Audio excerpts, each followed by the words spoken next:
ઉત્તમ એ ઉત્તમ હું બધા 9 સાડા 9 ખબર નથી પડતી કાલે સોમનાથ હાલીને આવ્યો ને અત્યારમાં આવી ગયો ઉઠાડો. આવું છું.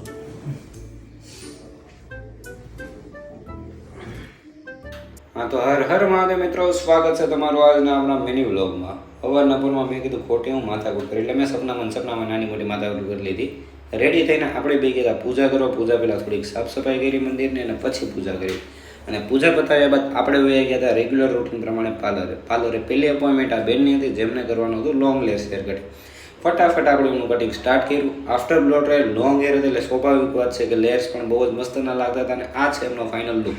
એમના હેર અને ફેસ પ્રમાણે એમને બહુ જ મસ્ત લાગતું હતું, એ બેનને પણ ગયું. ત્યારબાદ આ ઢીંગલીને કરાવવાનું હતું બેબી કટ, એટલે ફટાફટ આપણે એમનું કટિંગ સ્ટાર્ટ કર્યું. ઢીંગલી બોલતી હતી મસ્ત, એટલે આપણને મન થયું ગાય એકાદી અલગ રીલ બને, એટલે એની અલગ રીલ બને છે એ જરૂર જોયો. પણ કટિંગ પતાવ્યા બાદ ઢીંગલીને એ કટિંગ બહુ જ મસ્ત થયેલું. એ ઢીંગલીએ ખુશ થઈને ગીત ગાયું. એ રીલમાં આવવાનું છે, એ રીલમાં જોઈ લેજો. ત્યારબાદ એક બેન આવી ગયા હતા ટ્રીટમેન્ટ કરવા માટે. કેરાટીન લગાડી થોડોક ટાઈમ થયો એટલે આપણે એમનું આઇનિંગ ચાલુ કર્યું અને બીજો સ્ટાફ કરતો હતો બ્લો ડ્રાયર.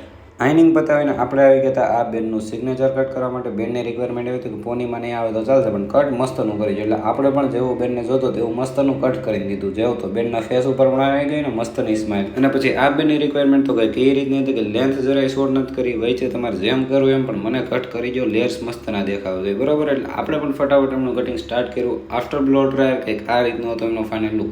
લેન્થ આપણે 1 ઇંચ પણ શોર્ટ ન કરી, પણ વચ્ચે એટલા બધા લેયર્સ પાડી દીધા ને કે બેનને કટિંગ બહુ જ ગમ્યું. અને પછી આ મેડમને કરવાનું હતું રિલેક્સિંગ હેર સ્પા, એટલે આપણે પણ એમને રિલેક્સ થઈ જાય એવું હેર સ્પા કરી દીધી. ત્યારબાદ આ છે આજના દિવસની છેલ્લી અપોઇન્ટમેન્ટ. બેનની requirement long layers hair cutting નથી, પણ ગ્રોથ બેનનો બહુ જ હતો ને કટિંગ કરતાં કરતાં મારો કોમ તૂટી ગયો.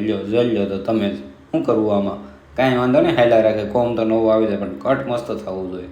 બેનની રિક્વાયરમેન્ટ પ્રમાણે આપણે કર્યા લોંગ લેયર્સ હેર કટિંગ. બેન થોડાક ઉતાવળમાં હતા એટલે આપણને બ્લો ડ્રાયર તો કરવા ન દીધું, પણ તોય આપણે ફ્લાવર ડ્રાય કર્યું. સાયન્સ સ્પ્રે મારો લુક આવ્યો ખતરનાક. જોઈ કેટલા મસ્ત લેયર્સ દેખાય છે બેનના હેરમાં. અને આજનો દિવસ પણ અહીંયા પૂરો થાય છે. પછી વહી ગયા ઘરે મમ્મીને કહેતા કહેવાય ગયું પગ દાબી દે, પણ પછી જે મારી હાલત થઈ છે કાંઈ તમે જ જોઈ લો.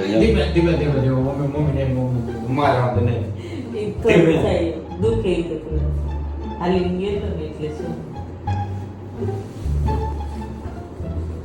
મમ્મી નહીં દેવા દે. આ મારે જા બીજો